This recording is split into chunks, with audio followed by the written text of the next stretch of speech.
Hey, what's going on everyone? My name is Snake and welcome to my basic redstone tutorial. Now when I say basic, I do mean basic. It's nothing extravagant, it's just the bare bones of what you need to understand for when you are working with redstone. So let's get right into it. So the first thing I want to talk about is the lever. Most people know what the lever does. It's in the down position, it's off. When it's in the up position, it's on. It's just like an everyday light switch. So, off, on, off, on. As you can see, it is currently on, powering the fence gate.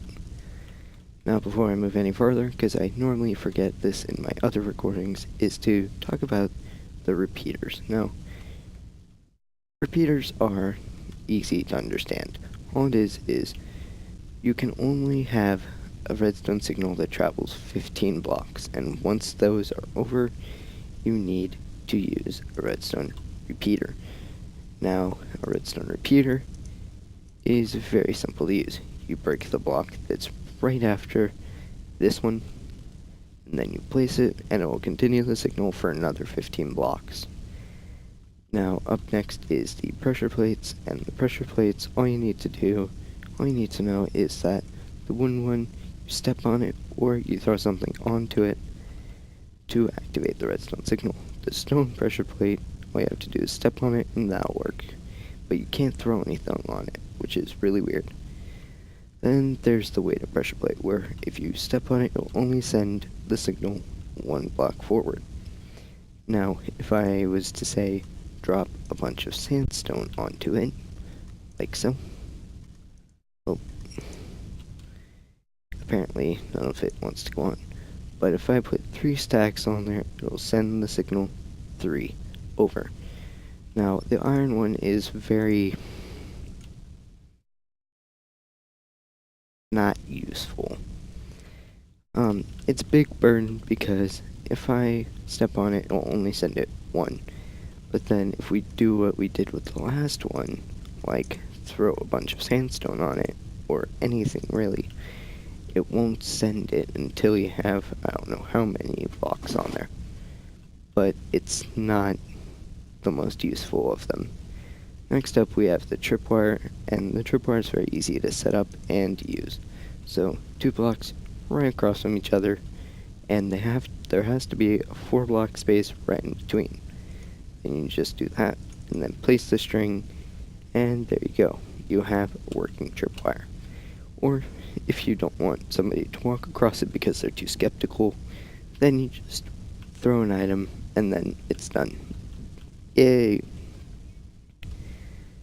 Next up you have the buttons. Now, buttons are very easy to understand, and there's a small difference between these, but it can make a big difference when you're building something. Now, there's the stone button and the wooden button. Now, I want to show you the difference between the two. Watch closely.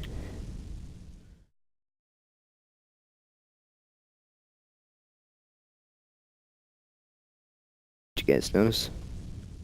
Yes, this one lasts longer, and that makes it ideal for when you're making doors or anything like that. So next up is the redstone sources. Now you can use these two, and the way these work is that you have to have them on the same level or else they will not work. As I am demonstrating here, you will see that they don't work right below it. But right on the same level, it'll work, and it'll power the redstone all the way down. Next thing I want to talk about are the pistons. Now, pistons are very easy to understand, but there's a difference between these two. As you can see, they both will push the block out, but if I destroy it, this one will stay right where it was. This one will retract with the piston, and this is because a sticky piston will push and pull a block, not just push it. So as you can see, it does not want to let go of that block, and this is really useful for, let's say, when you're making one of these. Now, this is a piston door. All I have to do is pull the lever and it will extend those out. I'll teach you how to make that later. But next up is the observer. Very easy to understand.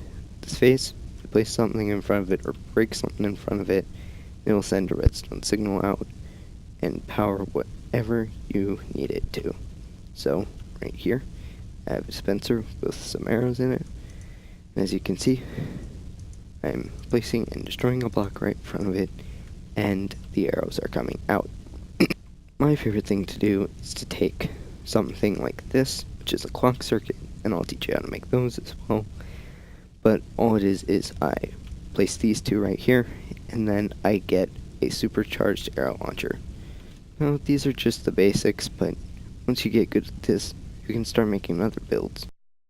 Like this one. No, it may not look like much from the outside, because it's just a gap in the wall with a wall in here as well, and a lever. But this lever does something, and if I flick it, you will see that this wall just appears out of nowhere. But if I look behind me, the wall disappeared. Now, this is a harder piston door to use because it is a 3x3, and I'll teach you how to make that one as well. But there's one other contraption in here that makes basically getting around up really easily, and it's only up, which does kind of suck, but it's still very useful, and it's this thing right here. As you can probably guess, this is an elevator, and it'll go right up to the top. And remember that piston door earlier? It is being used right here to conceal the secret exit. And as you can see, both of them are concealed. But anyway, this is all I have time for today. Thank you so much for watching, and I'll see you next time. Bye-bye.